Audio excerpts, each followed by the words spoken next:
Merci beaucoup Muriel. Donc on va avoir 3 communications juridiques, donc Jean-Pierre Moulin, Maxime Collin, qui est là, et Augustin Bonardo du CAE.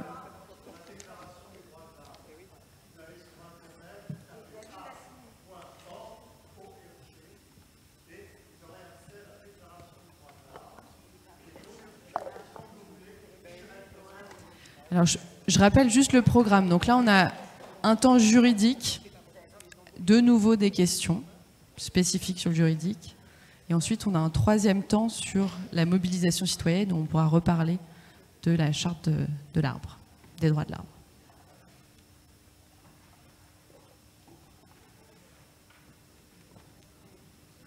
C'est toi qui commences, je crois. Oui.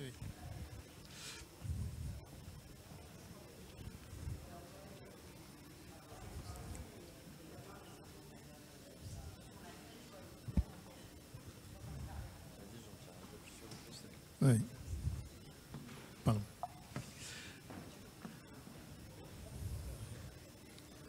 Un petit moment de pause, là.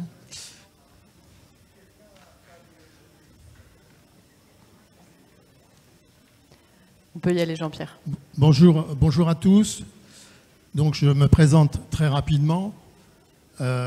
Jean-Pierre Moulin, donc président de Essonne Nature Environnement. Et j'interviens, je dirais, à partir d'expériences vécues sur nos territoires. J'ai très peu de temps à vous consacrer, donc je vais essayer d'être le plus synthétique possible. Et on a, je pense, sur le plan juridique et sur le plan, je dirais, de la réglementation applicable, on a énormément de choses à dire, donc il va falloir être extrêmement concret, bref, et susciter le maximum de questions. Je rebondis tout de suite sur ce que nous a dit quand même Muriel au début, c'est que dans nos associations environnementales et au niveau des fédérations, on est très souvent questionné sur la place de l'arbre en ville. Je ne parle pas de l'arbre en forêt, c'est une autre question fondamentale qu'on a déjà traitée ici le 8 juin dernier. Mais l'arbre en ville, c'est une question extrêmement sensible, connue et vécue par nos associations environnementales. Et il faut absolument trouver des réponses. Alors, j'ai prévu donc de vous parler très rapidement sur 4 codes. Mais de dire quand même un mot au départ sur ce que l'on appelle le code civil qui est fondamental.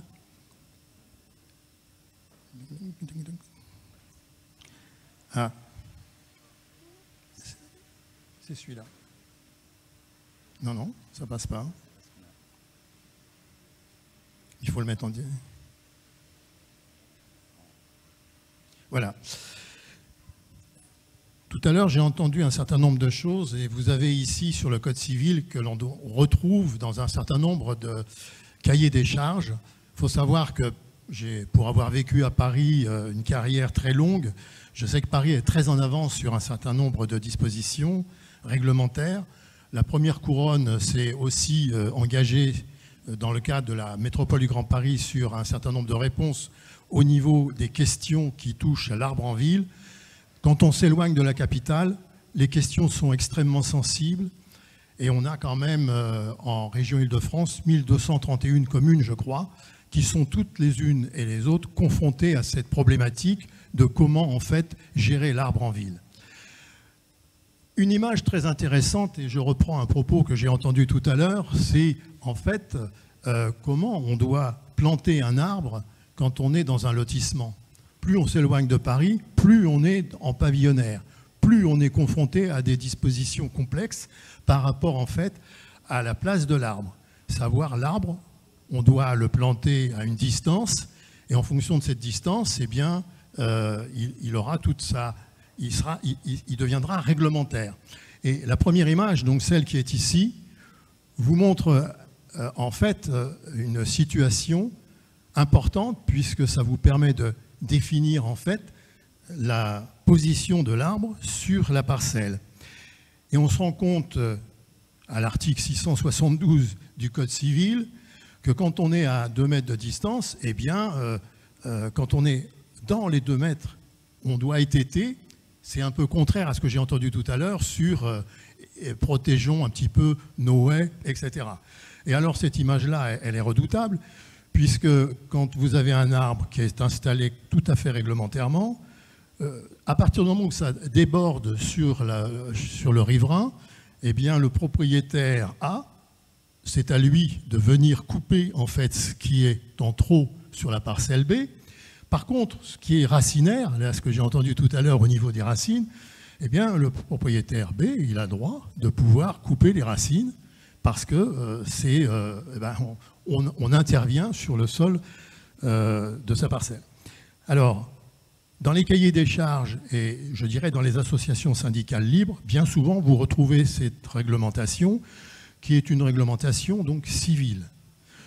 Je vais plutôt vous parler maintenant de la réglementation et je dirais de la boîte à outils que l'on a pour pouvoir protéger les arbres en ville, à condition bien évidemment de savoir qu'un certain nombre de règles existent et qu'on ne peut pas comme ça couper indûment un arbre sans avoir d'abord obtenu éventuellement une autorisation, voire avoir déclaré vouloir abattre des arbres.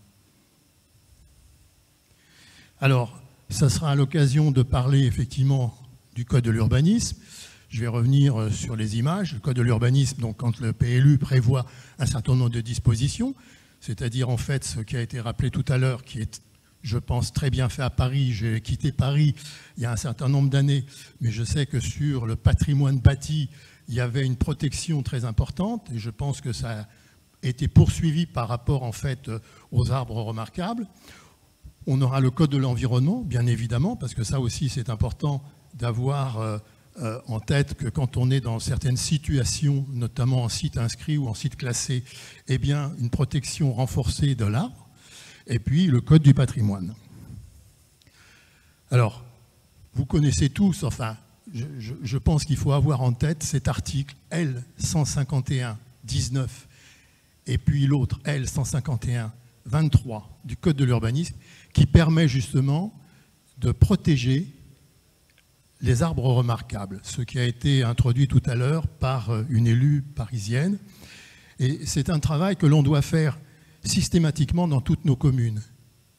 Alors, il faut savoir que ce type de réflexion, de concertation avec la population passe souvent à l'as et c'est la raison pour laquelle il est important que les associations, je dirais, prennent en compte ce type d'analyse de la situation patrimoniale des aires arborées et des arbres intéressants dans les communes pour qu'ils participent à l'élaboration ou à la modification ou je dirais, à tout ce qui permet d'apporter des éléments nouveaux dans les PLU auxquels on est confronté. Sachez que quand on est hors de la métropole du Grand Paris, nous travaillons essentiellement sur des plans locaux d'urbanisme locaux. On n'est pas du tout dans la même situation que quand on est en MGP. La MGP, eh bien, on est sur des territoires où on travaille sur des plans locaux d'urbanisme intercommunaux, donc avec des cabinets d'urba qui sont sans doute beaucoup plus pointus que ceux que l'on peut avoir quand on est dans des communes éloignées de la capitale. Quand on est au fin fond de l'Essonne, bien évidemment, la réflexion sur la protection de l'arbre, c'est quelque chose, et je peux vous le dire, que les élus ignorent et que les associations ne savent pas toujours comment intervenir pour pouvoir faire inscrire dans leurs plans locaux d'urbanisme les arbres importants. Et vous voyez ici, donc, ce sont des images que j'ai prises sur une commune tout à fait lambda en Essonne. Les arbres remarquables, il faut les identifier, il faut les faire inscrire dans les PLU. Et ça, c'est sous la pression des associations que ça peut s'obtenir. Ce ne sont pas les élus locaux qui vont se mobiliser sur ces questions-là, parce qu'en fait, ce sont souvent, et vous voyez par rapport au Code civil que j'ai proposé tout à l'heure, enfin, en première lecture, il y a souvent des conflits. Et des arbres remarquables, faut faire attention parce qu'il faut aussi qu'ils soient réglementaires par rapport à leur situation sur les parcelles.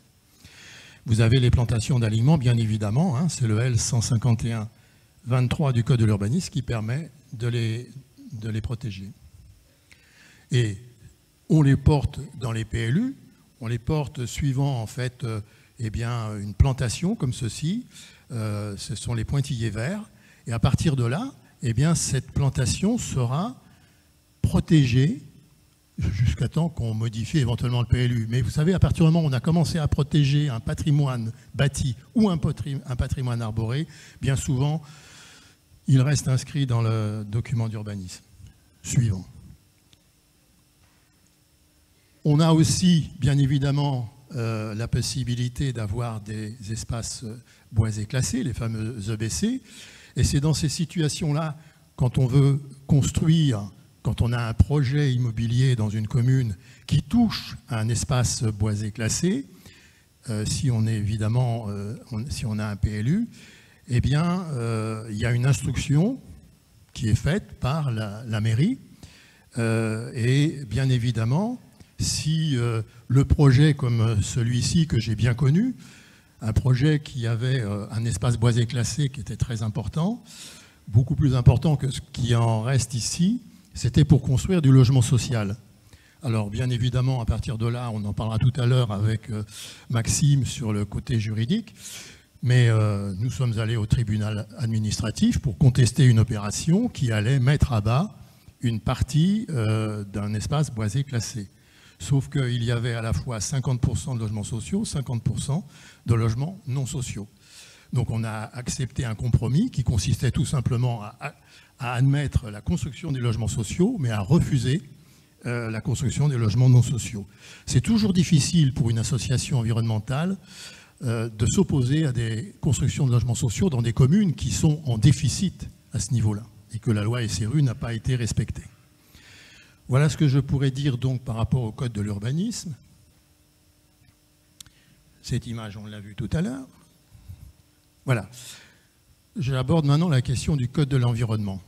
Quand on a des arbres, quand on a des plantations d'alignement, c'est protégé. Hein, on a des dispositions, l'article L 350-3 du code de l'environnement qui protège les alignements en bordure de voies. Donc a priori, c'est absolument interdit de les abattre.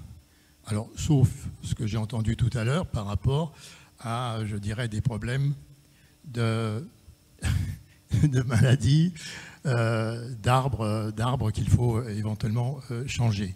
Mais il faut savoir que lorsque l'on est en site inscrit ou en site classé, on doit obtenir une décision implicite. C'est-à-dire, en fait, on fait une déclaration. Il y a un délai qui est, je crois, aujourd'hui de 2 mois. Et au bout des 2 mois, eh bien, si c'est réputé favorable, le projet pourra être mené à son terme. C'est-à-dire qu'on pourra abattre un arbre qui est dans un site classé ou un site inscrit. Mais il doit y avoir un affichage et un délai pour pouvoir intervenir. On n'abat pas un arbre comme ça sans avoir une procédure qui a été mise en place. Ce qu'on va retrouver d'ailleurs très rapidement, aussi dans le Code du patrimoine. Là, ça ne sera plus du régime déclaratif, ça sera du régime d'autorisation. Quand on a, vous voyez, un arbre tout simple devant une église qui est classée monument historique, on est dans le périmètre et en co-visibilité, il est absolument impensable, même ce petit arbre-là, de vouloir l'abattre sans obtenir une autorisation préfectorale. L'ABF est saisie et c'est à lui, bien évidemment, de se positionner pour savoir si cet arbre doit être abattu ou pas. Donc vous voyez, il existe en fait au travers des 4 codes, enfin je dirais de la boîte à outils des 3 codes principaux, code de l'urbanisme, code de l'environnement, code du patrimoine, la possibilité de protéger ces arbres. Le code civil étant quelque chose d'un petit peu à part. Mais encore faut-il qu'associations et élus, et ça j'insiste beaucoup là-dessus, puisque c'est la préoccupation, c'est une des préoccupations majeures à laquelle nous sommes confrontés donc dans nos réseaux associatifs, c'est de pouvoir permettre aux associations de monter au créneau auprès de leurs propres élus pour qu'ils puissent en fait faire passer la bonne parole, c'est-à-dire d'éviter de donner des autorisations ou d'envoyer des employés de mairie abattre des arbres sans aucune autorisation, sans un regard sur son propre patrimoine arboré. Voilà, merci, j'ai été le plus vite possible. Il y a sans doute beaucoup de questions, mais on va compléter avec l'intervention de Maxime. Merci Jean-Pierre pour cette intervention qui avait 2 qualités, elle était rapide et précise. Merci beaucoup. Après ce panorama, on va donc, je rappelle que Jean-Pierre est président de Essonne Nature Environnement, notre fédération essonnienne. Maxime, après ce temps introductif, va arriver un peu en détail sur comment est-ce qu'on peut agir dans ce cadre-là, comment les associations peuvent tirer parti de ce cadre juridique qui nous a été présenté pour se mobiliser aux côtés ou avec les élus pour la préservation des arbres. Et donc Maxime, qui est juriste à France Nature Environnement Île-de-France. Merci beaucoup Margot. Donc, en plus je suis présenté, je ne vais pas le refaire.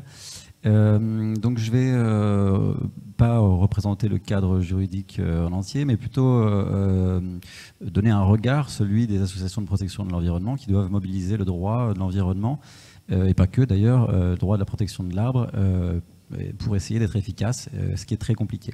Donc on va essayer de montrer en quoi le cadre juridique est assez incomplet, insuffisant, et surtout aléatoire, puisqu'il n'y a pas de protection juridique générale applicable à tous les arbres, à quelques exceptions près, comme par exemple l'interdiction de mettre des publicités ou de mettre des peintures ou autres sur les arbres.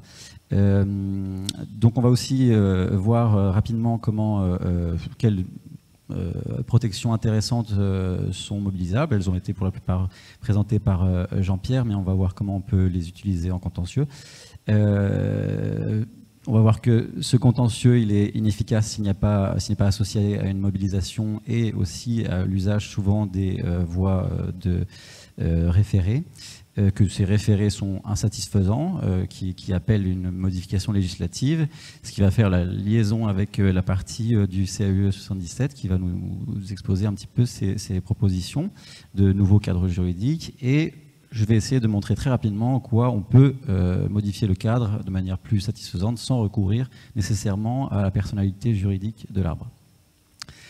Donc, pour donner vraiment très rapidement un bref regard historique, pour montrer que à l'origine, les premières protections des arbres, elles sont dues à la nécessité de disposer de bois, donc c'est l'aspect ressources, qui a poussé aux ordonnances de Colbert sur les eaux et forêts, qui protège un petit peu les arbres. Ensuite, il y a un code forestier qui est venu codifier une grande partie de ces ordonnances, mais en apportant quelques petits changements, surtout la suppression des droits d'usage, donc qui permettait aux citoyens de profiter finalement aussi de la jouissance des arbres, comme le droit de glanage qui permet de prendre du bois de forêt et de se chauffer avec.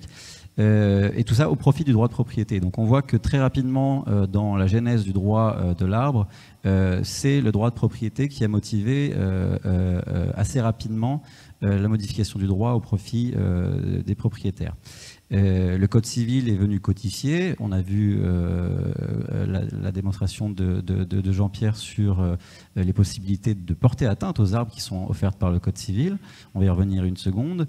Et ensuite, il faut attendre le code de l'urbanisme pour protéger de manière parcellaire les arbres et surtout de manière très variable en fonction des territoires au niveau local. Et puis, plus récemment, le code de l'environnement, avec notamment les alignements d'arbres.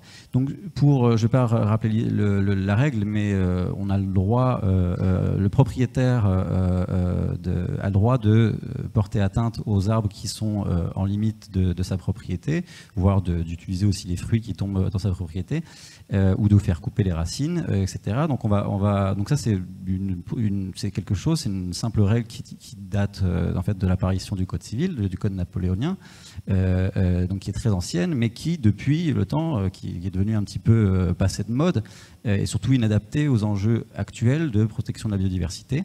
Et ils ont été faits aussi dans un moment où le droit de propriété avait une autre consistance, et, même s'il est toujours protégé constitutionnellement. C'est problématique, mais je voulais juste rappeler très rapidement qu'il y a quand même des moyens d'éviter, en fait, lorsqu'on est propriétaire d'une propriété sur laquelle il y a un arbre que notre voisin veut faire abattre ou élaguer. Il y a quand même deux outils qu'on peut essayer de mobiliser. C'est la prescription trentenaire, donc si l'arbre est arrivé à maturité depuis plus de 30 ans, et donc ça voilà, c'est quelque chose qu'il faut savoir, mais la charge de la preuve, elle intervient à la défaveur de celui qui, enfin, en tout cas c'est la personne qui l'invoque qui doit le démontrer, donc il faut trouver des preuves pour ça, c'est très compliqué. Il y a aussi l'intervention d'une réglementation spécifique, donc par exemple dans le plan local d'urbanisme, mais pas que. Donc ça, c'est quelque chose qui est, dans la hiérarchie des normes, supérieur au droit de jouissance du propriétaire qui est protégé par le code civil. Donc ça, il ne faut pas l'oublier. Ça veut dire que si on a un arbre que le voisin veut faire abattre, mais qu'on est dans un espace boisé classé ou que cet arbre est un espace boisé classé, on va pouvoir éviter en fait, de détruire cet arbre par cette hiérarchie des normes. Il y a aussi les alignements d'arbres. Hein. Il faut savoir que les alignements d'arbres qui sont protégés par le code de l'environnement, on va y revenir. Ça, c'est aussi quelque chose qui peut s'appliquer aux propriétés privées, donc, puisque le droit, le code de l'environnement ne distingue pas la propriété privée, le domaine public ou voilà, la propriété privée. Donc, il y a pas, donc ça aussi, c'est quelque chose qui est supérieur à cette possibilité offerte par garantie par le code civil. Donc, il existe vraiment un cadre très éclaté et divers de la protection des arbres. Donc ça, on ne va pas rappeler toutes les protections, mais on va quand même essayer de distinguer ce qui relève davantage, et ce n'est pas la défaveur de ces outils, ce n'est pas pour dire qu'ils n'ont aucun intérêt, mais de ce qui relève du droit mou, donc des normes qui sont créées, mais qui ont une portée déclarative, qui ne sont pas prescriptives. Ce qui ne veut pas dire qu'elles n'ont pas de portée normative. Elles peuvent être utilisées et confortées par le droit réglementaire, mais en soi, elles n'en ont pas forcément. Et ça, c'est très important à considérer parce que souvent, on nous dit... c'est la première réaction qu'on a, c'est souvent les connaissances qu'ont la plupart des personnes qui nous demandent, qui nous alertent d'arbres qui sont menacés. C'est notamment les arbres remarquables. C'est un label qui est très important, qui peut permettre une prise en compte dans le PLU, par exemple, qui peut amener une protection juridique, mais qui en elle-même n'en est pas une. Donc il faut se rendre compte de ça, et ça veut dire que lorsqu'on milite pour la protection d'un arbre, le classement d'un arbre remarquable, il ne faut pas s'arrêter là, il faut aussi militer dans l'élaboration, la modification des plans locaux d'urbanisme pour que cette protection soit intégrée au volet réglementaire. La période de nidification des oiseaux, à part pour ce qui concerne les haies, c'est du même ordre. C'est une protection qui fait plutôt partie du droit mou. Même si, voilà, s'il y a des espèces protégées, ça va être quelque chose qui va nécessairement rentrer en ligne de compte. Et voilà, on a choisi aussi, enfin, on n'est pas le 15 mars réunis pour cette journée sur la protection de l'arbre pour rien. C'est parce que voilà, on voulait aussi faire honneur à cette protection de la période de nidification des oiseaux, même si malheureusement ce n'est pas une protection très satisfaisante.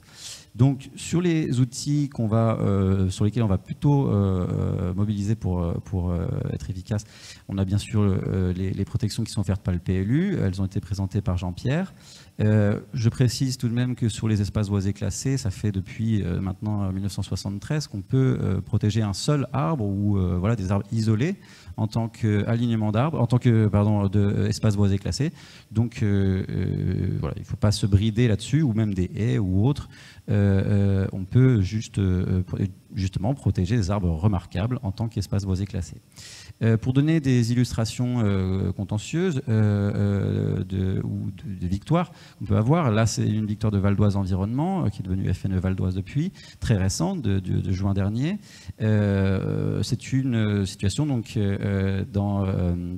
où un permis de construire d'un parking notamment souterrain qui était tellement proche d'un séquoia protégé comme espace boisé classé, permis de construire qui a été annulé par le juge, c'est extrêmement rare et très innovant. Vraiment, c'est une jurisprudence à considérer parce que le juge a considéré que le permis de construire allait porter atteinte à l'arbre, même si il n'impliquait pas la destruction de l'arbre. Juste, il était tellement proche de l'arbre qu'il allait porter atteinte au système racinaire et il a été considéré que ça ne respectait pas le plan local d'urbanisme et l'espace boisé classé. Petite précision là-dessus, le juge il se fonde là-dessus au moment où il dit ça va porter atteinte parce que c'est trop proche sur aucune obligation réglementaire. Il n'y a pas d'obligation, il n'y a pas de distance minimale entre les constructions et l'arbre qui soit réglementaire, mais par contre il se fonde sur un rayon qu'il interprète des documents fournis par le CAUE 77 qui vont intervenir après. Donc c'est intéressant et c'est aussi là, une nouvelle fois, une prise en compte du droit mou par le juge pour établir une jurisprudence. Alors ça montre aussi, parce que je précise que dans ce dossier, il y avait dans le PLU de Taverny, puisque c'était à Taverny dans le Val d'Oise, une annexe qui listait les arbres protégés, notamment ce séquoia. Donc ça a été déterminant dans le fait que ça ait apporté une victoire. Donc cette jurisprudence, elle illustre aussi le fait que ça dépend vraiment de la manière dont on rédige un plan local d'urbanisme. Le succès et la réalité de la protection va être fonction en fait de la rédaction précise du PLU. Il y a plusieurs manières de faire. Dans le rapport de présentation, notamment, on peut mieux protéger les arbres, les alignements, les arbres remarquables. On peut rappeler les règles. On peut souligner. Il faut surtout préciser pourquoi, quel est l'intérêt des arbres, mais surtout pourquoi, dans quelle mesure, s'il y a un intérêt biologique de préservation des essences ou de biodiversité, il faut le préciser parce que ça va nécessairement rendre la protection plus consistante qu'une protection générale. Il faut préserver les arbres, point. On peut aussi, dans le règlement, de la même manière, plus la précision va être importante et va être circonstanciée, plus ça va être facile ensuite de l'utiliser en contentieux. Pour donner un exemple de rédaction efficace qui est aussi local, on a le plan d'urbanisme du Plessis-Bouchard qui précise que les projets de construction doivent être étudiés en tenant compte de l'analyse paysagère du terrain et de son environnement et en respectant le principe de conservation au maximum des éléments paysagers et de plantation d'intérêt, en particulier des arbres. Donc il établit dans le règlement du PLU une hiérarchie entre les projets et les arbres. Eh bien, cette rédaction, elle n'est pas anodine puisqu'elle a mené à nouveau à une victoire contentieuse d'associations qui ont pu protéger des arbres en se servant du plan local d'urbanisme du fait de cette rédaction plus satisfaisante. Donc là, c'était un permis de construire qui, selon le juge, ne respectait pas la protection des arbres. Je ne vais pas développer ce deuxième exemple pour rester dans les temps.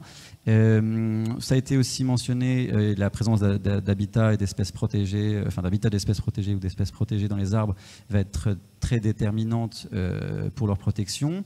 Donc ça, c'est quelque chose que, en tant qu'association ou citoyen, on va considérer directement lorsqu'on veut protéger des arbres.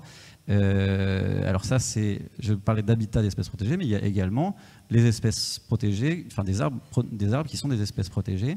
Ça a été mentionné par la personne, le représentant de la LPO, l'alisier de Fontainebleau, pour exemple, qui est une espèce endémique du bassin parisien. Et enfin, une nouvelle protection, plutôt récente, puisqu'elle date de 2007, de la biodiversité, qui est la protection des alignements d'arbres. Cette protection n'a vraiment pas été respectée pendant très longtemps par les acteurs publics et privés. Ça a été vraiment un problème, mais ça a été aussi une conséquence du fait que le cadre n'était pas complet. Il y a eu la loi et qui appelait un décret qui a été pris de nombreuses années plus tard, en 2023, donc entre 2016 et 2023. Il s'est passé une période de latence pendant laquelle nous, on a constaté des destructions sans autorisation, hors de tout cadre légal d'alignement d'arbres et une difficulté extrême à mobiliser ce droit devant le juge pour le faire appliquer. Ce décret, si on en dit quelques mots, c'est bien le préfet de département qui va donner l'autorisation. Maintenant, il y a une sanction pénale, c'est une sanction de 5e classe, une amende de 5e classe pour les non-respects. Il faut considérer que pour tout ce qui concerne l'aspect sanitaire, ça peut se passer d'autorisation tout de même, ça peut être intégré dans un plan de gestion parfois, donc ça c'est quelque chose qui peut être très... qu'il faut considérer, et aussi le fait que le silence de l'administration vaut acceptation pour tout ce qui concerne l'aspect sanitaire aussi. Donc ça va mener forcément au passage en force de plein de projets du fait du silence du préfet. Donc le principe, c'est qu'on n'a pas le droit d'y porter atteinte, mais il y a 2 exceptions, lorsqu'il y a un risque sanitaire ou un risque pour les personnes, et aussi un préjudice esthétique. Alors là, ça va être compliqué aussi à estimer ce risque esthétique. Et s'il y a des projets où là, c'est vraiment une autorisation préfectorale. Il faut préciser que le dossier qui doit être soumis, lorsqu'on fait, donc on demande une autorisation ou lorsqu'on fait une destruction pour un risque sanitaire, c'est un dossier qu'il faut se procurer le plus rapidement possible pour pouvoir évaluer si l'administration ou l'acteur privé respecte, a fait avait de vraies raisons de porter atteinte à l'arbre et qu'il ne pouvait pas faire autrement. Et en plus, il prévoit des mesures satisfaisantes, des mesures compensatoires.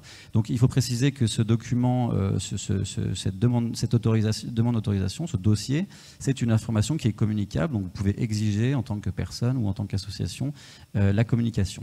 Et ensuite, dans les mesures compensatoires qui vont être proposées, il va falloir regarder si elles sont satisfaisantes. Il faut préciser que le droit prévoit un principe de proximité des mesures compensatoires, qu'elles doivent être chiffrées et qu'il doit y avoir un volet financier associé, donc ça veut dire qu'elles doivent être financées. Voilà un exemple de suspension d'un projet à Draveil, d'alignement d'arbres qui n'était pas justifié pour la plupart d'entre elles. Un autre exemple, c'est cette fois-ci le conseil départemental des Hauts-de-Seine qui avait détruit des alignements d'arbres le long de la RD 920 et qui a été sanctionné par l'annulation de leur projet. Le problème, c'est que cette décision est intervenue 3 ans après l'abattage des arbres par le conseil départemental. Donc, ça veut dire qu'on doit nécessairement utiliser des référés, associer des référés au recours qu'on fait pour être efficace du fait de la temporalité et du passage en force des acteurs, puisque couper un arbre, c'est extrêmement simple. On a un référé suspension qui est la voie la plus logique. On a un exemple très récent de projet annulé parce qu'il n'y avait pas de dossier de demande. On a aussi le référé liberté, qui est une nouvelle voie ouverte à l'environnement très récemment. Je voudrais juste mentionner quand même le dossier de l'autoroute A69 pour lequel on a tenté de faire un référé liberté qui a été rejeté puisque les travaux étaient suspendus par l'administration, par le maître d'ouvrage. Donc c'est-à-dire qu'il n'y avait pas d'urgence à statuer dans la mesure où les travaux étaient suspendus d'eux-mêmes. Donc c'est pour dire que quand on est un maître d'ouvrage, on peut très facilement utiliser le droit pour éviter finalement le risque contentieux. Donc, je conclus, puisque je n'ai plus le temps. On a un cadre qui est très insuffisant. Il y a des voies qui sont plus intéressantes que d'autres. C'est celles qui utilisent le plus les associations, avec des succès variables.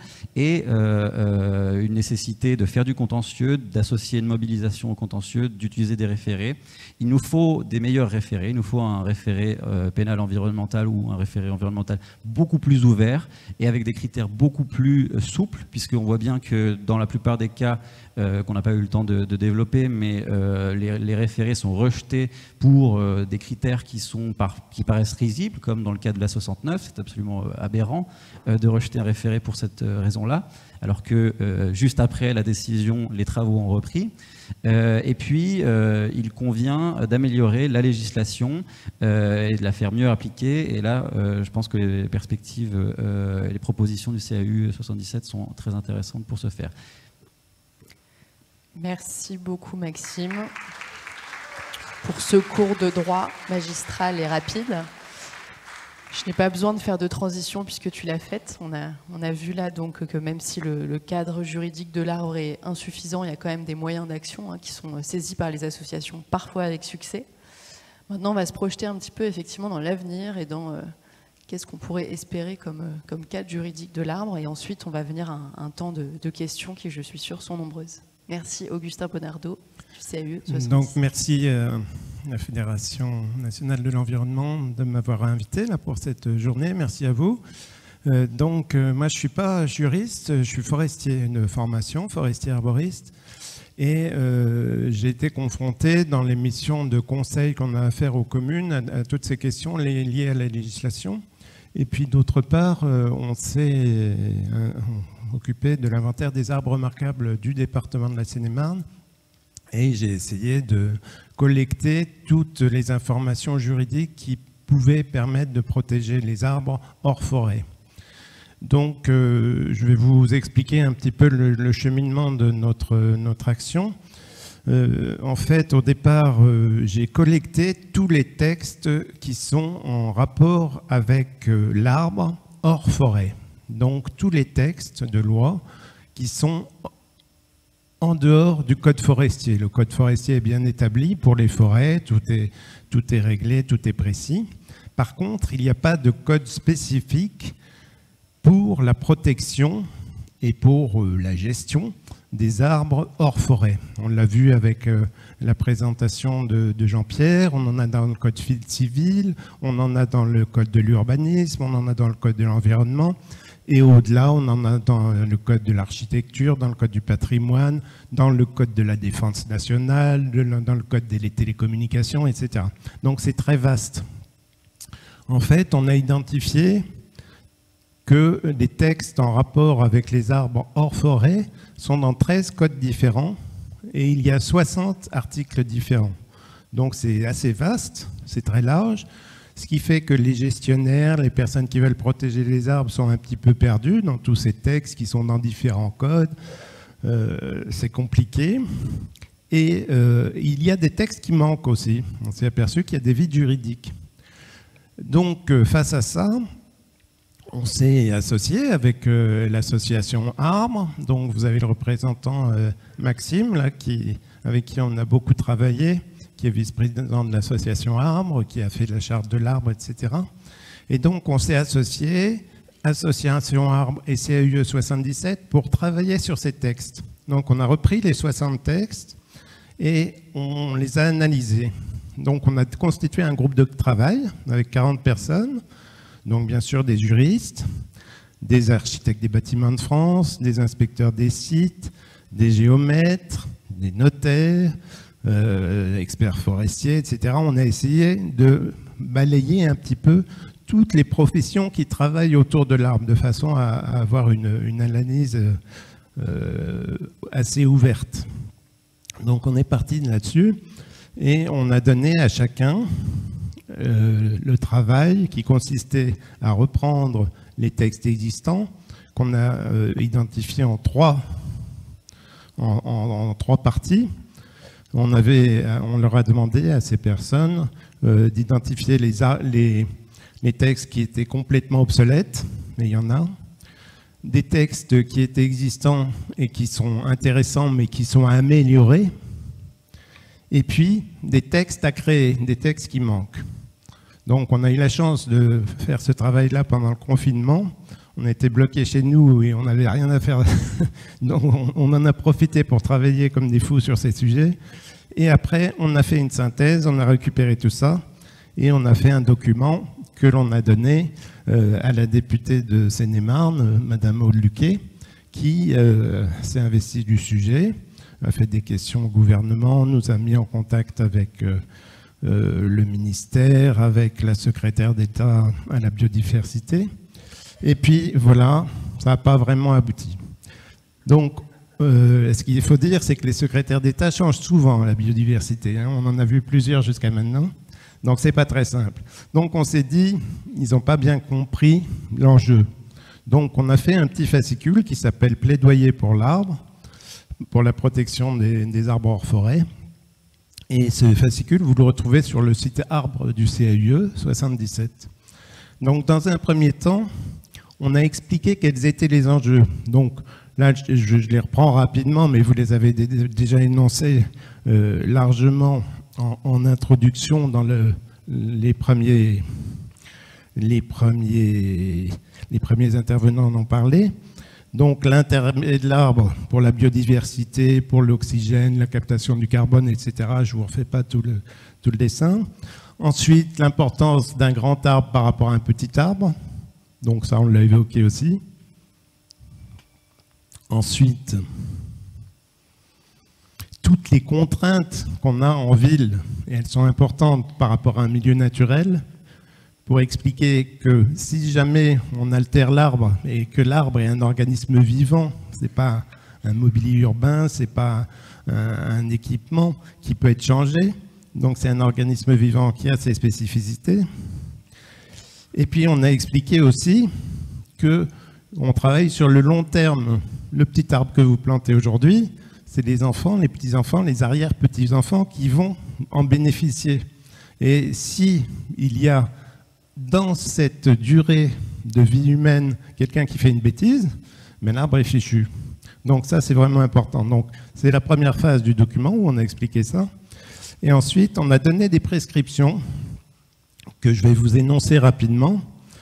Donc la première, parce que comme vous l'avez vu, pour protéger les arbres, il y a les solutions qui ont été données par mes prédécesseurs. Alors il y en a qui sont vraiment intéressantes, comme les espaces boisés classés par exemple. Mais un espace boisé classé, c'est fait pour un espace. Et le législateur, comme vous l'avez dit, en 1973, l'a fait évoluer de façon à ce que ça soit aussi utilisable pour des arbres isolés, pour des haies, pour des alignements. Mais un arbre isolé, c'est pas du tout la même chose qu'une forêt. Si vous abîmez un arbre en forêt, pas grave, il y en a d'autres ailleurs qui vont compenser. Tandis que si vous abîmez un arbre, coupez les racines, vous coupez mal les branches, vous l'écorcez, etc., ben c'est fichu. L'arbre est fichu. Alors le problème de l'arbre, c'est qu'il ne réagit pas tout de suite. Si vous coupez la jambe d'un chien, ça se passe très mal. L'animal réagit tout de suite. Quand vous coupez une racine d'un arbre, l'arbre va persister encore quelques années, quelques décennies, puis il va se dégrader plus vite que si on ne l'avait pas altéré. Donc ça, il faut le faire comprendre. Et il faut absolument le protéger. Donc la solution de protéger en espace boisé classé, c'est intéressant, mais ce n'est pas encore l'idéal.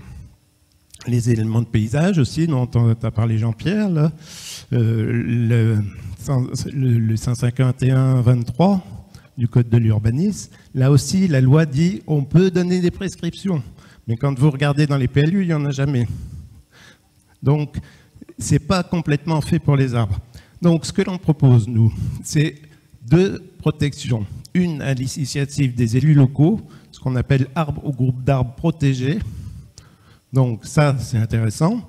Avec la protection de l'arbre dans son volume total. Pas uniquement les branches, mais toute la bulle qui constitue l'arbre. Ses branches, son tronc, ses racines. Donc ça, à l'initiative des élus locaux. Et puis pour les arbres exceptionnels, une protection qu'on appelle arbre ou groupe d'arbres protégés d'intérêt national, qui là a une protection encore plus forte. Et ces arbres-là, c'est les arbres qui sont protégés par l'association Arbres, qui sont labellisés. Là, une protection encore plus forte, qui est sous le contrôle des inspecteurs des sites.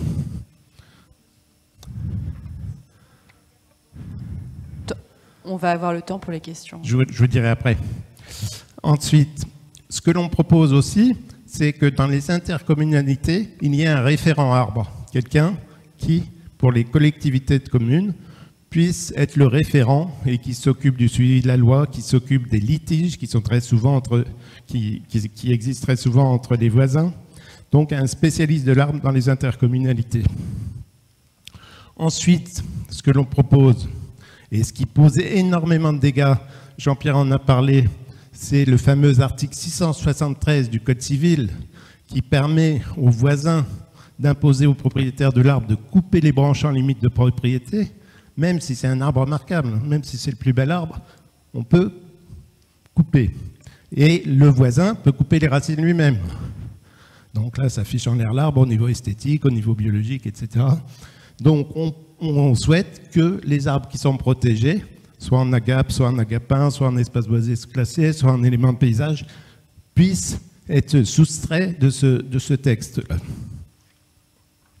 On propose aussi que les arbres puissent se développer au-dessus, les arbres qui sont sur l'espace privé, puissent se développer au-dessus de la voie publique. Donc, pour l'instant, la loi stipule qu'un arbre privé qui est à côté d'un espace public doit être coupé sur toute sa hauteur en limite de propriété. Et en fait, l'arbre qui est sur l'espace privé, il est intéressant aussi parce qu'il donne tous ses bénéfices à la communauté. Si on est dans une petite rue où il n'y a pas beaucoup de place pour planter sur l'espace public, pourquoi l'espace privé ne donnerait pas de l'ombre, etc., à l'espace public? Donc, ce que l'on propose, c'est définir un gabarit, bien sûr, pour que les voitures, les camions, les fils électriques, etc., passent, mais on propose de couper jusqu'à 6 mètres, et puis ensuite que l'arbre puisse se développer.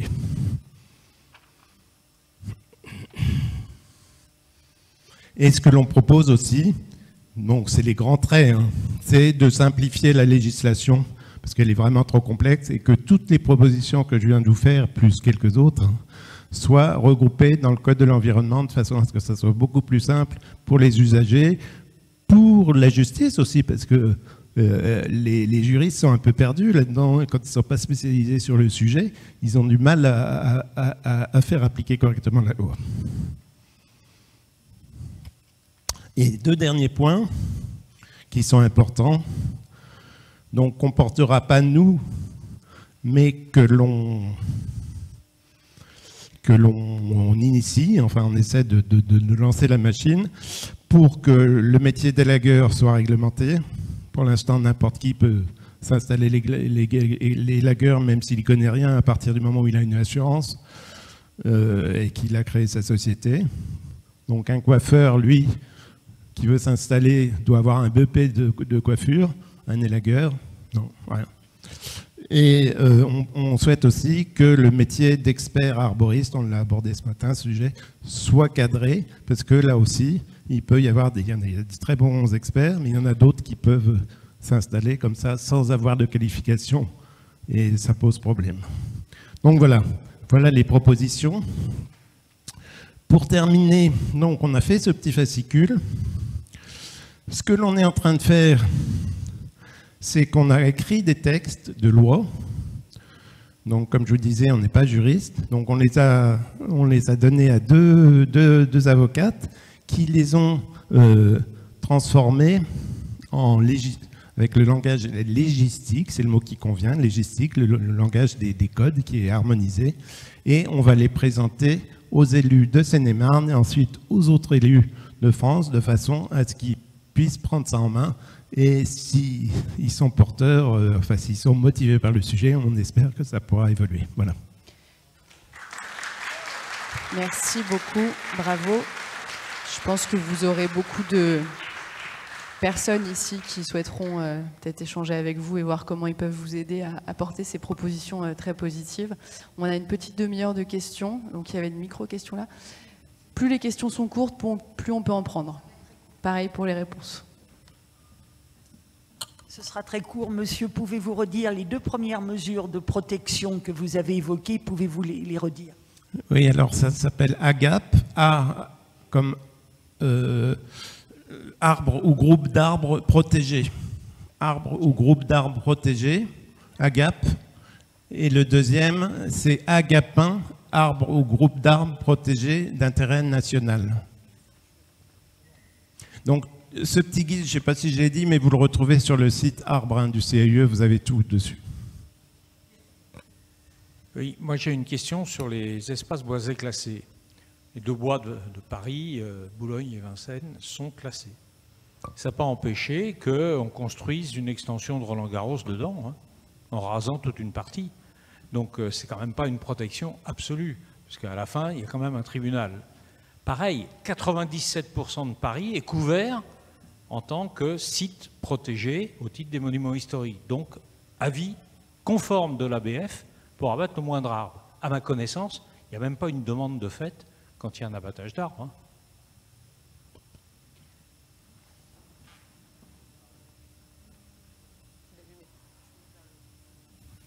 Je donne un premier élément de réponse et puis je donne à Jean-Pierre. Non, mais c'est ça, c'est que là, je présentais un peu la crème du droit de la protection des arbres, et c'est pas du tout des protections de l'arbre absolues, parce que le droit, vraiment de tous les codes qu'on a mentionnés, il y en a beaucoup, une dizaine. C'est pas des droits de la protection de l'arbre, c'est le droit qui vient interférer dans la vie économique et la vie des projets, et qui vont être des petites épines dans le pied des aménageurs, mais qui vont créer des procédures. Et c'est là donc voilà, l'espace boisé classé, ça crée une procédure. Si on veut détruire une partie d'un espace boisé classé, on doit solliciter une autorisation. Voilà, on se satisfait de ça pour l'instant, c'est bien le problème. Mais si ces procédures-là étaient étendues à tous les arbres, déjà, tout le monde ici pourrait beaucoup mieux contrôler et savoir que ça c'est illégal, ça l'est pas, ce qui est très compliqué aujourd'hui. Mais en plus de ça, les acteurs aussi seraient plus aguerris, connaîtraient mieux le droit, etc. Donc ce qui serait intéressant, ce serait d'avoir au moins une procédure commune à l'abattage de l'ensemble des arbres. Ou des grandes catégories d'arbres, et pas justement des procédures très distinctes les unes les autres, et aussi des grosses impasses, quoi. Il y a beaucoup, enfin il y a l'immense majorité des arbres qui ne sont pas protégés, et ça pose un problème aussi de la même manière que les espèces protégées sont protégées de manière non satisfaisante, et que l'immense majorité des autres espèces ne sont pas protégées. C'est la même chose pour les arbres. Oui, je compléterai, pour avoir connu en fait une opération dans une commune dont je ne citerai pas le nom, mais avec, dans le cas d'un EBC, la volonté de compenser. Et ce qu'on avait observé, puisqu'on avait engagé en fait une procédure, on s'est rendu compte que le terrain qui allait servir de compensation avait déjà été utilisé une première fois. Pour vous dire à quel point il est quand même nécessaire d'être extrêmement vigilant dans l'application des règles. C'est pour ça que, et je répète, déjà, si on appliquait la réglementation telle qu'elle existe, on n'aurait pas la situation que l'on connaît aujourd'hui, la méconnaissance quand même fondamentale du droit, que ce soit de l'environnement, du patrimoine, de l'urbanisme, dans l'ensemble de nos communes, de la région Île-de-France, c'est terrible. C'est pour ça que je pousse absolument, moi, à ce que les associations locales organisent dans leur commune des réunions d'information avec cette boîte à outils, qu'ils fassent passer le message auprès du citoyen lambda. C'est à nous de protéger notre territoire, déjà dans l'application de nos règles, et de faire bien comprendre aux élus locaux l'importance d'appliquer avec rigueur les textes de loi. Là, pour compléter, en fait, sur ce qui concerne les éléments de paysage, là, le 151.19 et 151.23 du Code de l'urbanisme, on sent dans nos communes de Seine-et-Marne, et j'ai pas mal d'appels aussi d'autres régions de France, où les communes commencent à faire des inventaires des arbres qui sont intéressants sur leur espace, donc que ce soit des boisements, que ce soit des alignements, que ce soit des haies, que ce soit des arbres isolés, et après, ils essaient de les protéger en utilisant le 151.19 et 23. Mais ce qui est très important, c'est qu'ils soient définis avec un périmètre de protection. Première chose, si vous mettez un point sur une carte, évidemment, l'investisseur qui veut construire une maison va garder le point et il peut mettre son bâtiment juste à proximité immédiate de l'arbre. Donc, périmètre de protection. Ça, c'est hyper important. Et deuxième chose, donner des prescriptions. La loi dit, le cas échéant, vous pouvez donner des prescriptions. Et ça, les communes le font très rarement. Je ne sais pas si vous avez des exemples, mais c'est très rare. Donc, il faut donner des prescriptions. Et on a fait une petite fiche, justement, au CAUE avec les urbanistes de l'équipe pour donner des modèles de prescription qui peuvent être pris, copiés et collés sur les PLU de vos communes. On va prendre plusieurs questions à la fois pour essayer d'optimiser le temps. Je voudrais revenir sur la question de la protection pour raison de nidification. Ah oui, oui, la protection pour raison de nidification. Une question ouverte, une question ciblée. Question ouverte, on trouve de ci, de là encore une référence à un top départ au 1er avril et non au 16 mars. Pourriez-vous élucider ce qui, pour moi, est une confusion? Deuxième question, concrète, puisque vous évoquiez du droit mou, concrètement, une municipalité qui organise une campagne d'élagage par un sous-traitant entre le 16 mars et le 1er avril, rien à faire au niveau juridique. On ne peut que pleurer et dénoncer.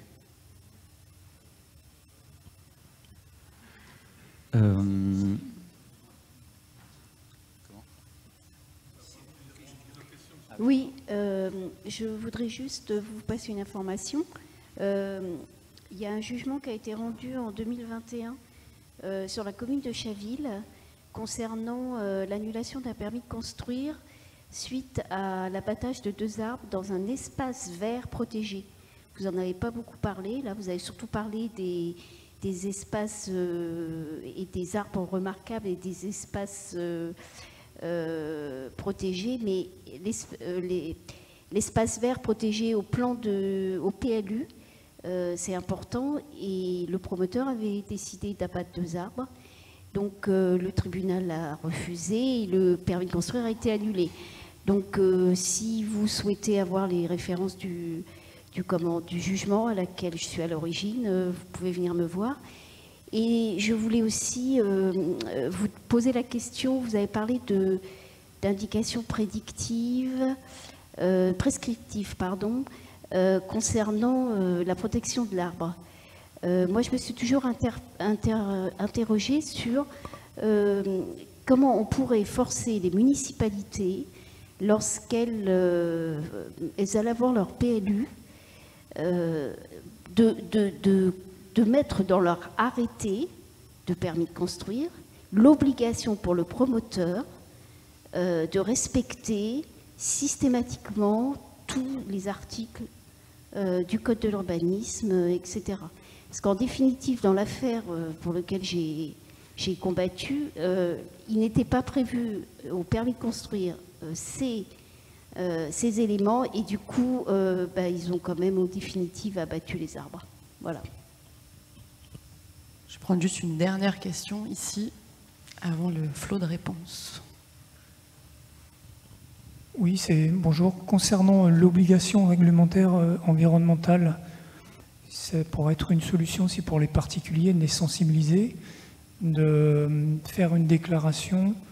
Et alors j'ai compris que ça pouvait être une collectivité ou une association environnementale qui pouvait avoir la responsabilité, donc au décès de ces personnes, des personnes qui ont mis cette ORE, après de protéger, de garder la protection de ces arbres. Est-ce que ça, c'est quelque chose qui est... Voilà. Est-ce que vous pouvez reposer la question? J'ai pas compris. L'ORE, obligation réglementaire environnementale. Et donc de sensibiliser aussi les... Alors ça, c'est des gens qui ont des jardins, des arbres, de sensibiliser les personnes qui ont... Voilà.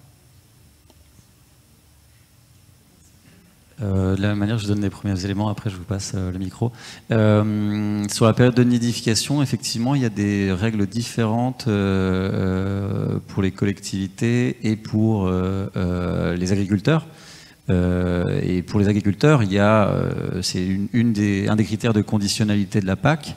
Ils peuvent se voir retirer leur subvention de la PAC si ils ne respectent pas la période de nidification. Donc c'est très important, ça a des conséquences très importantes. Pour les collectivités, c'est beaucoup plus flou. Et justement, on sait qu'il n'y a pas vraiment de règles concrètes qui soient justement normatives sur la question. Donc ça reste, ça reste une obligation déclarative de principe. C'est bien le problème. Sur les EVP, les espaces verts protégés, On n'en a pas parlé parce que justement c'est une protection qui est moindre en termes de droit de l'urbanisme, même si ça dépend, comme toutes les protections, de la manière dont elles sont rédigées. Mais justement, pour les espaces boisés classés, il y a vraiment une procédure qui est commune à tous les espaces boisés classés avec une autorisation pour défrichement. Alors que l'espace vert protégé, ça va dépendre de la manière dont elle est rédigée. Donc peut-être que vous êtes tombé sur une bonne rédaction. FNE Paris, beaucoup moins sur les dossiers qu'elle a traités, l'espace vert protégé à Paris, où elle essaye d'invoquer ces protections-là et où c'est inefficace et où voilà, on perd des dossiers parce que la procession était mal conçue. Donc voilà, ça reste vraiment très, très variable, c'est une martingale juridique malheureusement, et c'est ça le problème, c'est qu'il faudrait des outils qui soient efficaces partout.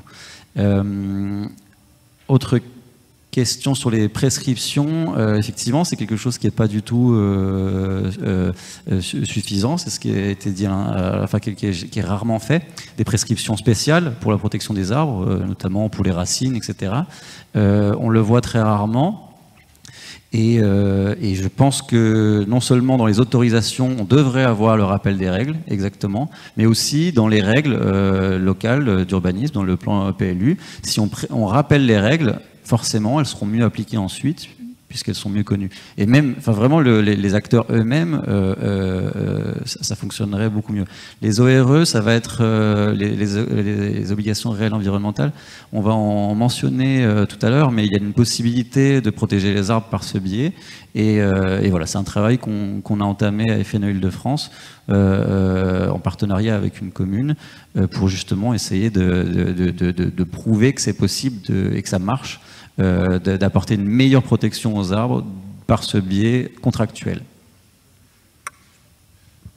Oui, par rapport à ce que vous aviez indiqué là au niveau de la protection des arbres, donc au travers de la réglementation, le bénéficiaire de l'autorisation, enfin c'est le propriétaire qui doit déposer de toute manière une déclaration préalable qui est instruite soit par le maire, soit par la préfecture, puisque souvent les ABF dépendent des préfectures, et à partir de là, il y a une instruction comme pour un permis de construire ou un permis de démolir, une déclaration préalable.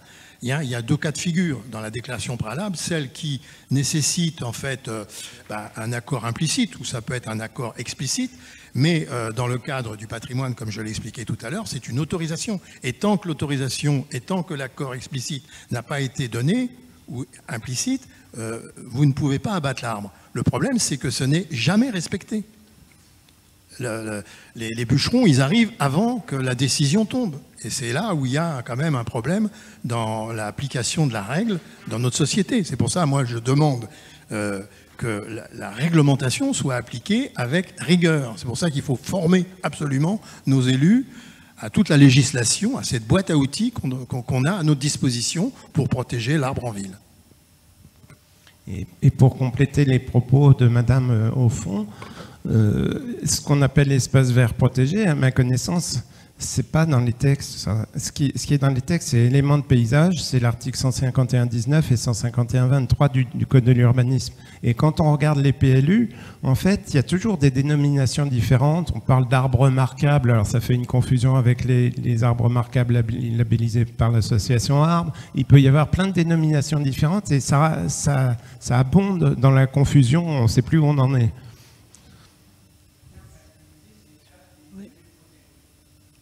Oui, ou éléments de paysage, oui, c'est ce qui est inscrit dans la loi, éléments de paysage, mais c'est souvent rédigé d'une façon différente. Oui, je voudrais rebondir sur les espaces verts protégés parisiens. Je ne sais pas s'il y en a d'autres ailleurs.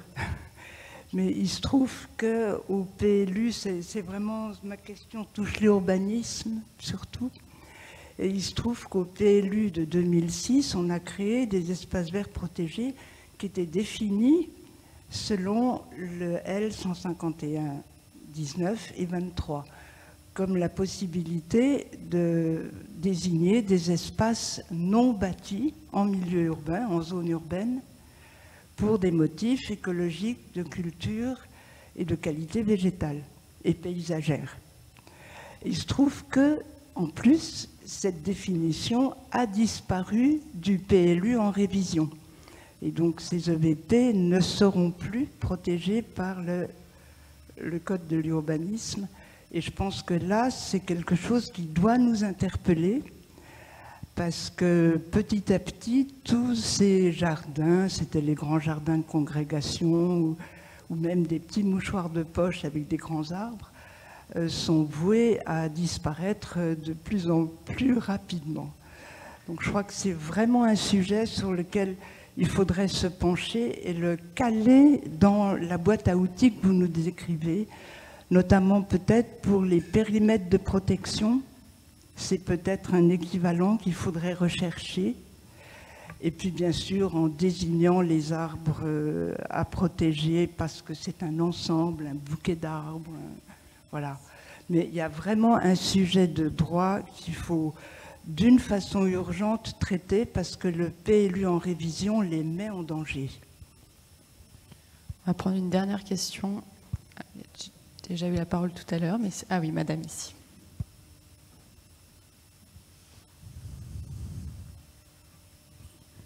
Bonjour, moi c'est simplement que je suis à Bourg-la-Reine très exactement, et j'ai au fond de mon jardin des arbres immenses, des sapins.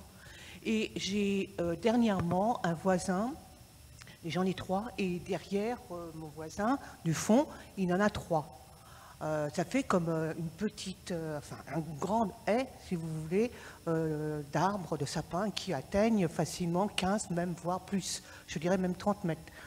Et donc, j'ai un voisin sur mon côté droit qui a étendu une construction. Et moi, je n'ai pas su où me diriger, parce qu'à Bourg-la-Reine, ils abattent des arbres. Hein. Donc, il n'y a pas d'association. Et j'ai eu le voisin qui m'a... on a été obligé d'aller auprès d'un juriste, mais si vous voulez, local, hein, je ne sais plus comment on appelle ça. Et donc, maintenant, j'ai une servitude de couper des branches ou qui tombent sur...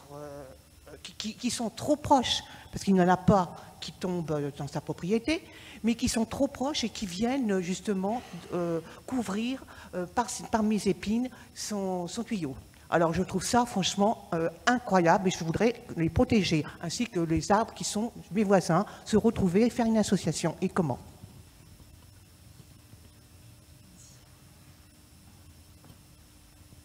Oui, alors, il faudrait connaître la situation exacte de vos sapins, la distance par rapport à la mitoyenneté. Est-ce qu'ils sont au-delà des 2 mètres? Alors, s'ils sont au-delà des 2 mètres, vous avez vu le petit croquis que j'avais présenté tout à l'heure, votre arbre, il peut pousser, il peut atteindre les 15 mètres, il n'y a pas de problème. Par contre, à partir du moment où il y a des branchages qui vont chez le voisin, vous devez alors, il peut y avoir un médiateur dans votre commune qui arrive à une situation de compromis.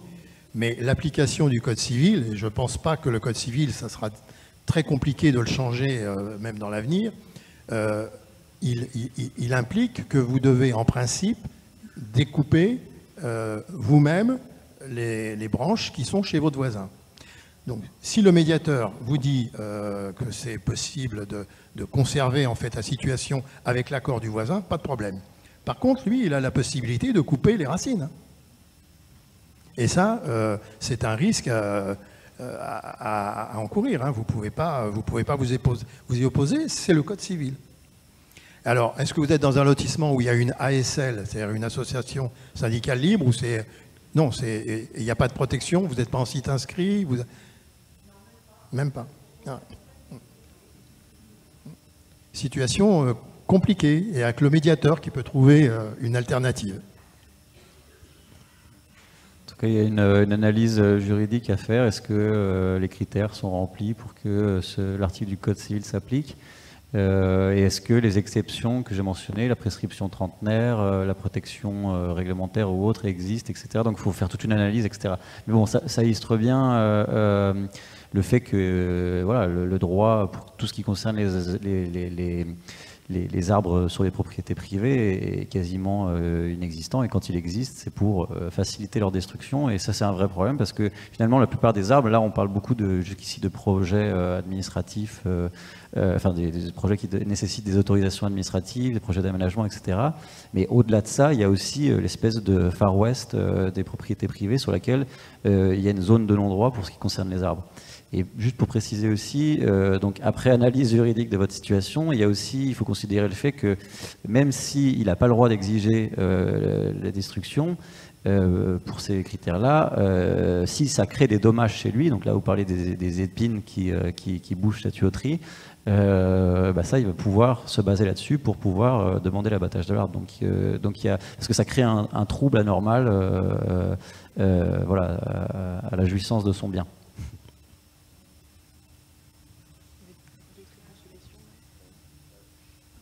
Sur les EVP, je crois que c'était une question qui se répondait elle-même. Il y a un vrai travail à faire, et surtout à Paris en particulier, parce que ça a été éprouvé au contentieux, et voilà, on se rend compte que la manière dont elles sont élaborées et rédigées ne permet pas une protection concrète des arbres sur le terrain à Paris. Voilà, je voulais évoquer aussi avant la fin là, un autre outil qui permet de protéger les arbres. C'est ce qu'on appelle le barème de l'arbre avec deux volets. Un outil qui permet de calculer la valeur intégrale de l'arbre, donc qui donne un prix en euros à l'arbre. Et puis un autre outil qui est associé à ça, qui s'appelle le barème d'estimation des dégâts, qui définit le pourcentage de dégâts causés à l'arbre. Donc ça, c'est un système qui est que l'on peut utiliser facilement, qui se trouve sur Internet, qui est gratuit, qui s'appelle barèmedelarbre.fr en un seul mot. Et vous rentrez différentes informations concernant l'arbre en question, et ça vous donne une valeur en euros, 10 000, 20 000, 50 000. Et ce qui est intéressant pour les communes, c'est que vous pouvez, à partir du moment où il y a une délibération du conseil municipal qui adopte ce système, le mettre ensuite dans le cahier des charges lors des travaux. On parlait des problèmes de réseau tout à l'heure, la cohabitation avec Farid. Si vous mettez en application cette prescription dans le cahier des charges, en fait, les opérateurs, ceux qui font des tranchées, savent que les arbres ont une valeur, comme un abrébus, comme un réverbère, etc. Les arbres ont une valeur, et si jamais ils les dégradent, ils auront à payer les dégradations. Donc ça, c'est un système qui paraît un peu bizarre pour les amoureux des arbres, parce que pourquoi donner une valeur aux arbres?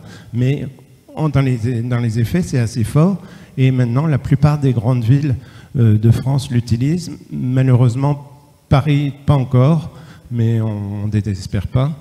Et c'est un outil très fort. Alors, surtout de sensibilisation, quoi. Ce qu'on veut, c'est pas donner des amendes aux prestataires qui font les tranchées, qui mettent les canalisations, etc. Ce qu'on veut, c'est qu'ils prennent conscience que l'arbre a une valeur et qu'il ne faut pas abîmer les racines, qu'on peut peut-être faire passer le tuyau un petit peu plus loin de l'arbre, etc. Et j'abonderais dans ce sens aussi pour un autre usage opportuniste de ce barème de l'arbre qui est contestable sur le fait de donner un prix à la nature, mais qui peut être utilisé aussi dans le cadre de la lutte contre les atteintes aux alignements d'arbres, puisque je précisais tout à l'heure qu'il faut faire un dossier où on précise les mesures compensatoires et on les chiffre, où il y a un volet financier avec un budget, comment on va financer la compensation de ces arbres. Eh bien, on peut se servir du barème de l'arbre pour évaluer, voilà, là vous allez abattre 100 arbres, là on estime, grâce aux caractéristiques des arbres que vous avez abattus, qu'ils valaient chacun 10 000 euros, voilà. Donc on fait le calcul et on peut se servir de ça de manière un petit peu opportuniste. Merci beaucoup tous les trois pour ces interventions et ces réponses très éclairantes. On mettra les PowerPoint sur le site internet. On essaiera d'y rassembler aussi les nombreux outils qui ont été évoqués, notamment le barème de l'arbre. Avant de passer à la dernière séquence, je voulais quand même signaler qu'on a beaucoup parlé dans la première séquence de Paris Petite Couronne, mais que dans cette séquence-là, la Grande Couronne était bien représentée, ce qui montre que le problème des abattages d'arbres en ville n'est pas que à Paris en Petite Couronne, malheureusement. On va passer donc au troisième temps. Merci à vous.